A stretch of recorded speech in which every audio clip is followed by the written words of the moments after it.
बच्चों, मैं आपका हिंदी टीचर अतुल द्विवेदी आपकी पाठ्य पुस्तक के पाठ 14 आज अनेक शब्दों के लिए एक शब्द पर चर्चा करने चल रहा है। बच्चों, आज हम जानेंगे कि अनेक शब्दों की जगह पे एक शब्द का प्रयोग हम कैसे करते हैं और यह जो एक शब्द है वह अनेक शब्दों की जगह कैसे ले लेता है, या ये जो एक शब्द है कोई एक शब्द अनेक शब्दों की जगह पे कैसे उसके अर्थ का ज्ञान अकेले ही कराने में सक्षम हो जाता है। आज हम इसी के बारे में जानकारी प्राप्त करेंगे। तो बच्चों, क्या आपको पता है कि जैसे कोई वाक्य है या कोई वाक्यांश है या अनेक शब्द, ठीक है, जो अर्थ दे रहे हैं मिलकर के, ठीक है, उन अर्थ का या उन सभी अर्थों का ज्ञान अकेले ही कोई एक शब्द कैसे करा देता है, ठीक है। और जो शब्द इस तरह का ज्ञान अकेले ही करा लेता है उसे हम अनेक शब्दों की जगह पे एक शब्द कहते हैं। आइए इस पे पहले चर्चा करें। इसके पहले हम इसकी परिभाषा देख लेते हैं कि अनेक शब्दों की जगह पे एक शब्द आखिर कहते किसे हैं पारिभाषिक रूप में। आइए इसको जान लेते हैं। तो आप देख रहे होंगे कि यह इसकी परिभाषा है। परिभाषा क्या कहती है बच्चों कि ऐसे शब्द, कैसे शब्द, कुछ ऐसे शब्द होते हैं, ठीक है, जो पूरी वाक्यांश, किसका पूरी वाक्यांश, मतलब एक पूरा अगर वाक्य दिया गया है तो उस वाक्य के का एक छोटा सा अंश अगर है, ठीक है, उस पूरे वाक्यांश का ज्ञान क्या करते हैं बच्चों, उस पूरे वाक्यांश या अनेक शब्दों के अर्थों का ज्ञान, उस पूरे वाक्यांश का ज्ञान, या तो आप ये कह लीजिए कि अनेक शब्दों के अर्थों का ज्ञान अकेले ही अगर कराते हैं, ठीक है, अकेले ही कराते हैं तो उन्हें हम क्या कहते हैं बच्चों, अनेक शब्दों के लिए एक शब्द हम कहते हैं। क्या कहते हैं बच्चों, अनेक शब्दों के लिए एक शब्द कहते हैं। अब आइए हम देखते हैं कि ये कैसे आखिर इसका होता है, इसके अर्थ को हम समझें कि आखिर ये कैसे हो गया। तो ये कह रहा है, परिभाषा ये कहती है बच्चों कि कुछ ऐसे शब्द हैं, मतलब कुछ हमारी भाषा में, ठीक है, ऐसे शब्द होते हैं जो अनेक शब्दों का जो अर्थ हो, मतलब जो अनेक शब्दों का अर्थ, मतलब दो या दो से अधिक शब्द मिल करके, ठीक है, अगर कोई अर्थ दे रहे हैं, मतलब दो या तीन या चार या पांच शब्द जो अर्थ दे रहे हैं उस पूरे पूरे अर्थ का ज्ञान या वही अर्थ, ठीक है, एकमात्र एक शब्द जो है वह करने में सक्षम है या देने में सक्षम है, ठीक है। आइए ये कैसे संभव होता है, आइए देखें उदाहरण के माध्यम से। तो आपकी पाठ्यपुस्तक का ही उदाहरण है, चित्र के माध्यम से समझाया यहाँ पे गया है। क्या यहाँ पे आप देख रहे होंगे कि एक किसान है, वह क्या कर रहा है, खेतों में खेती कर रहा है। आप नीचे देख रहे हैं लिखा हुआ है कि क्या लिखा है, वह खेती करता है। क्या करता है बच्चों, वह खेती करता है। ये यहाँ पे आपको एक आदमी दिखाई दे रहा होगा जो अपने खेत में क्या कर रहा है बच्चों, खेती कर रहा है, ठीक है। तो इसके नीचे या इसके लिए हम कह रहे हैं कि वह खेती करता है, यही हम कहेंगे। लेकिन क्या आप जानते हैं कि खेती करता है, खेती करता है के लिए हम एक शब्द का प्रयोग कर देंगे तो वह खेती करता का ज्ञान जो है वह अकेले ही कराने में सक्षम हो जाएगा और वाक्य को सुंदर और प्रभावशाली भी बनाएगा। कैसे, वह खेती करता है, इसकी जगह पे हम कर देंगे वह किसान। किसान क्या करता है बच्चों, खेती करता है, ठीक है। जैसे वह सीमा की रखवाली करता है, तो सीमा की रखवाली कौन करता है बच्चों, हमारे जो आर्मी फोर्स है, ठीक है, जो जवान है हमारी, वो करते हैं। इसी तरह से वह खेती करता है, तो खेती करता है की जगह पे हम क्या कर देंगे बच्चों, खेती करता की जगह पे हम लिख देंगे कि वह किसान है, ठीक है। अब आप देख पा रहे होंगे कि उसी जो वो दो शब्द थे, उन दो शब्दों का ज्ञान ये अकेले ही शब्द करा दे रहा है और वाक्य को प्रभावशाली भी बना रहा है। दूसरा उदाहरण यहाँ पे हम देखते हैं, क्या देखते हैं, दूसरा उदाहरण है चित्र के माध्यम से ही, वह मिट्टी के बर्तन बनाता है। क्या करता है बच्चों, वह मिट्टी के बर्तन बनाता है। अगर कोई मिट्टी का अगर कोई बर्तन बना रहा है तो उसे हम क्या कहते हैं बच्चों, आप सब जानते भी होंगे, उसे हम क्या कहते हैं, कुम्हार कहते हैं। क्या कहते हैं, कुम्हार कहते हैं। कोई मिट्टी का अगर बर्तन बनाता है तो वह उसका चूंकि मिट्टी का बर्तन बनाना उसका पेशा है और इस पेशे का नाम क्या है बच्चों? कुम्हार है। जैसे खेती करना एक पेशा है, तो खेती करने का जो पेशा है, जो भी खेती करेगा उसे हम किसान कहेंगे। जैसे डॉक्टरी करना, मरीजों का इलाज करना एक पेशा है, तो मरीजों का इलाज जो करता है उसे हम डॉक्टर कहते हैं। जैसे मान लीजिए वकालत करना एक पेशा है, तो उस वकालत करने को हम क्या कहेंगे? जो भी वकालत करेगा उसे हम क्या कहेंगे?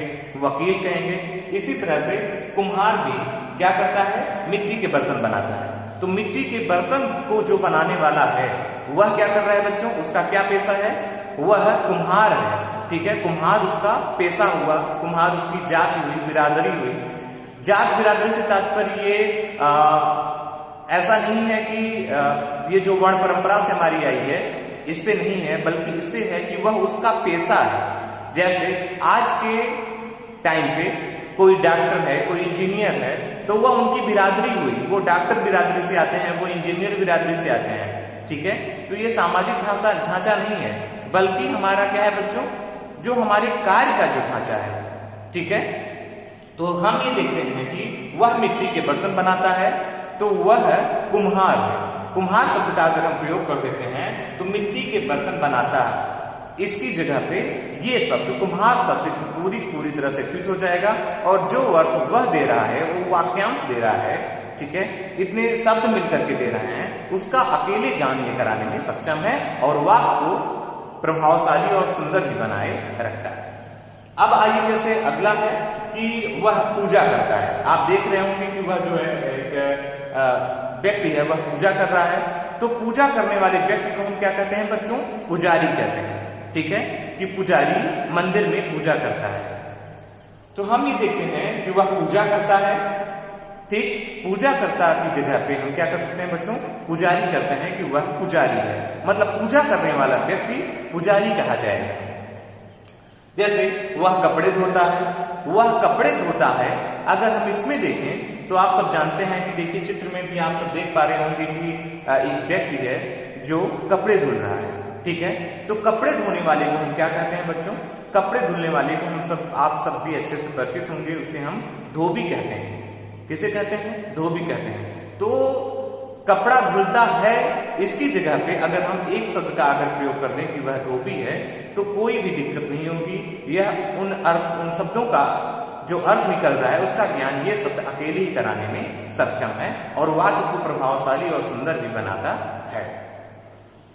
अब आइए बच्चों हम क्या करते हैं? अब हमारे कुछ और उदाहरण या अनेक शब्दों के लिए एक शब्द जो है यहाँ पे उनके एक तरह से उदाहरण के रूप में दिए गए हैं। आइए उन्हें देख लेते हैं कि आखिर वे शब्द कौन कौन से हैं। तो हम जो हमारा पुराना वीडियो बना था इसी शब्द मतलब इसी पाठ पे, तो आपने देखा था कि 1 से लेकर के हमने 6 तक के अनेक शब्दों के लिए एक शब्द की चर्चा की थी, या इनको हमने पढ़ा था। तो असेसमेंट फर्स्ट में और सेकेंड में हमने आज क्या करेंगे कि 7 से लेकर के 12 के जो अनेक शब्दों के लिए एक शब्द हैं उनके बारे में हम जानकारी प्राप्त करें। तो आइए देखें, ये पूरी लिस्ट है आपके सामने 7 से लेकर के 12 तक। आप अपनी पाठ्य पुस्तक में देख पा रहे होंगे कि ये 7 से लेकर के शुरू हुई है और 12 तक है। तो पहला जो अनेक शब्दों के लिए एक शब्द है कि हम इस वाक्यांश की जगह पे किसका प्रयोग कर सकते हैं। तो देखते हैं कि जहां हम पढ़ने जाते हैं, यहाँ पे दिया गया है कि जहां हम पढ़ने जाते हैं उसकी जगह पे हम एक मात्र शब्द का प्रयोग कर सकते हैं, वह है पाठशाला। मतलब हम अगर ये कहते हैं कि हम पाठशाला जाते हैं या हम पाठशाला जा रहे हैं, तो लोग हमेशा यही समझेंगे कि पाठशाला में हम पढ़ने ही जा रहे होंगे, कुछ और करने नहीं जा रहे होंगे, सब्जी खरीदने नहीं जा रहे होंगे। अगर कोई हमें ये कह दे, अगर हम किसी से ये कह रहे हैं कि हम पाठशाला जा रहे हैं, तो वो यही अर्थ लगाएगा कि ये लड़का पढ़ने जा रहा है पाठशाला में। ठीक है, आइए अगला है व्यापार करने वाला। ठीक है, अगर कोई व्यापार करता है, वो व्यापार चाहे जिसका भी हो, कोई सब्जी का व्यापार करता है, कोई किसी भी चीज का व्यापार करता हो, कोई जो है विदेशों से कपड़े मंगा करके अपने देश में बेच रहा है, तो वह व्यापारी है। ठीक है, तो उसे हम क्या कहेंगे बच्चों? उसे हम व्यापारी कहेंगे। अगर हम ये कह देते हैं कि ये आदमी सोहन व्यापारी है, तो सोहन व्यापारी है, तो इसका मतलब यह है कि सोहन व्यापार करता है, किसी न किसी चीज का इसका व्यापार है। ठीक है, किसका? सोहन का। ठीक है, आइए अब देखते हैं तीसरा जो वाक्यांश है हमारा। तीसरा वाक्यांश है जो परीक्षा में पास हो। बच्चों अगर हमें कह दे कि सोहन जो है वह परीक्षा में पास हो गया, तो हम क्या समझेंगे कि सोहन परीक्षा में पास हो गया। अगर इसकी जगह पे भी अगर कोई ये कह दे कि सोहन उत्तीर्ण हो गया, तो आप सब जानते हैं कि मान लीजिए अगर वो बोर्ड परीक्षा में हो या क्लास 2 में हो, 3rd में हो, कहीं किसी भी क्लास में अगर हो, तो हम सभी देखते हैं कि अगर कोई कह दे कि सोहन उत्तीर्ण हो गया, तो हम यही कह सकते हैं कि परीक्षा सोहन ने दी थी उसमें वह पास हो गया, इसीलिए यह व्यक्ति उसे कह रहा है कि सोहन उत्तीर्ण हो गया।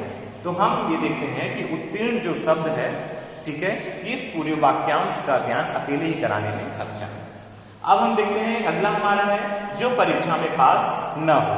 मतलब अगर हमसे कोई कह दे कि सोहन परीक्षा में उत्तीर्ण नहीं हुआ, अगर इसकी जगह पे ये भी कहे कि सोहन अनुत्तीर्ण हो गया, तो भी हम समझे कि सोहन ने जो परीक्षा दी थी उसमें वह पास हो गया है, उत्तीर्ण हो गया है, ठीक है, उसने उसे पास कर लिया, पास नहीं किया है, फेल हो गया है। तो हम इसे कहेंगे कि ये जो अनुत्तीर्ण शब्द है, इस पूरे वाक्यांश की परीक्षा में जो पास न हो उसका ज्ञान, उसके अर्थ का जो ज्ञान है अकेले ही कराने में सक्षम है। अगला देखते हैं जो सदा सत्य बोलता हो। आप सब जानते हैं कि जो सत्य बोलता है, ठीक है, आप सब कहानी पढ़े होंगे राजा हरिश्चंद्र की, वह हमेशा सच बोलते थे, कभी भी झूठ नहीं बोलते थे, इसलिए उन्हें सत्यवादी राजा हरिश्चंद्र कहा जाता है, ठीक है। तो जो हमेशा सत्य बोलता हो, सच बोलता हो, उसे हम क्या कहते हैं बच्चों? उसे हम सत्यवादी कहते हैं, हमेशा सच बोलने वाला। अब आगे क्या कहते हैं बच्चों? जो शिकार करता हो, ठीक है, जो शिकार करता हो।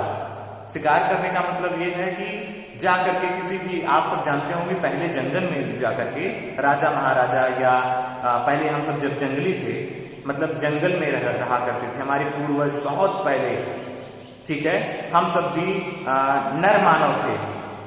मतलब आप ये कह सकते हैं कि हम लोग क्या करते थे, शिकार करके बहुत पहले के टाइम पे, पाषाण काल वगैरह में हम क्या करते थे बच्चों कि हम लोग भी आदिमानव थे, और आदिमानव क्या करते थे बच्चों? शिकार करते थे, ठीक है। या आज के भी टाइम पे आप देखते होंगे कि कुछ जंगल में जाकर के लोग पशु पक्षियों का शिकार करते हैं, तो उन्हें उनकी जगह पे हम एक शब्द का प्रयोग, शिकारी शब्द का प्रयोग कर सकते हैं।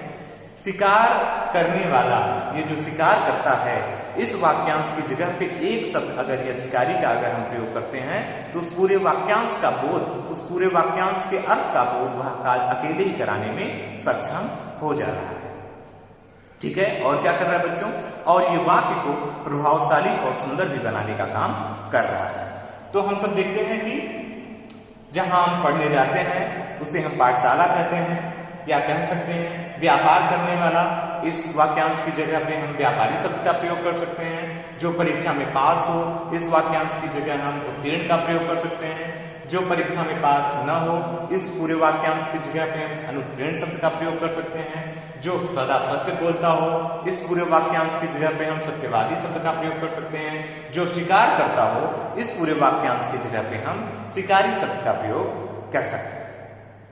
मतलब इन शब्दों का प्रयोग करके हम वाक्य को प्रभावशाली और सुंदर तो बनाएंगे, ठीक है, और अकेले ही ये पूरे वाक्यांश का ज्ञान अकेले ही उनका जो उस पूरे वाक्यांश का जो अर्थ निकल रहा है, ठीक है, उसका ज्ञान अकेले ही कराने में ये सारे शब्द या ये सब शब्द जो है वह सक्षम है, ठीक है बच्चों। तो आप सब समझ गए होंगे इस अनेक शब्द के लिए एक शब्द का प्रयोग हम क्यों करते हैं, आप सब जान गए होंगे, और कैसे करते हैं ये भी आप जान गए होंगे, ठीक है। तो बच्चों आज के लिए और इस वीडियो से बस इतना ही। धन्यवाद।